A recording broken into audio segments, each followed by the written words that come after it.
think we have time for one more question. Well, with Dr. Crawford here, she's got a question. Yes, hi, how you doing? We're here about solutions. We know what the problem is, and one of the things that I specialize is in how to level up our children to be a product towards success. I am a product of what an at-risk child would be like. I grew up in Blackwell, scatter sites in the 80s. Those of you that have been around, you know about the flax spores, you know about the brown gang. I grew up in it. But the answer was the educational system. Our system is failing our children and the parents because the school system is the most powerful tool that we have in our community, the most powerful tool. If you go out there near Barn Air in the juvenile detention, the majority of the children that are housed in detention centers, they have IEPs. They're special education children. They are on a waiting list to be identified. So we need to look at the groundbreaking essence of this. As it was stated, we had wheels that were working, but our leadership of today has taken those spokes out of the wheels that were working. And I say this because when I was going to school in Richmond City Public Schools, and I'm proud to say I did, they had me in JP1. That was junior primary 1 because I could not read and write at a level that I needed to be able to go into kindergarten, because there's a certain level of language you need to have. You need to be able to speak a certain way. You need to know fundamentals when it comes to arithmetic by the time you turn 5. So I went to JP1. But the school, and I can remember Dr. John B. Carey, he was the principal of Blackwell Elementary School.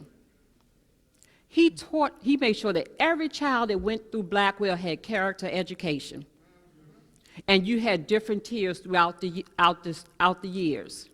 He brought the parents in the school, and he brought the school to the parents. We need to have, when we have our parent-teachers conferences, get out of the school, go into these community centers and have them so the parents can walk over to you, go to them. That's right. Stop trying to get parents to come somewhere that they may have about 5 kids, and they're not gonna come out the house and do that. Go to the community.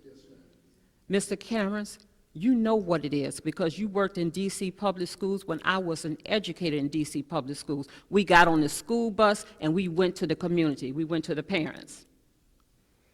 So you know what works. I don't know why you escaped it. We have so many youth that are not being properly identified. It doesn't have to be about special education. We mentioned trauma. We mentioned economics. But most importantly, I'm fighting every day just so we can have children to be properly educated according to their abilities. And that's the problem. The school is not embracing the home. Because when I was going to Blackwell and Mosby Middle School and Armstrong Kennedy High School, that's when it was a complex, we couldn't get the school teacher, the principal, or the counselor out of our house. We just didn't want them to come to the house no more. We went to school. So we need to look at the attendance rate of our children. We need to look at the academic performance. We need to also look at the disciplinary issues. Now, I want you to understand, behavior doesn't mean disruptive behavior. We need to look for challenging behaviors. Why is this child operating in isolation? Those are the main children that are doing the gun violence in the schools. They operated in isolation. You think about it.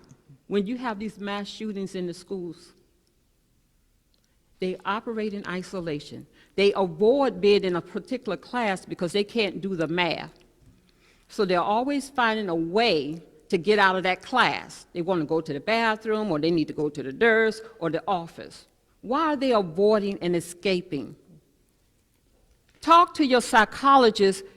They should be competent enough to understand that there are 4 tiers to behavior challenges: attention getting, seeking something, avoiding something, or escaping it. So when we start looking at that, we will have our answer. and bring the schools and the educational system to the parents. Thank you, Dr. Crawford.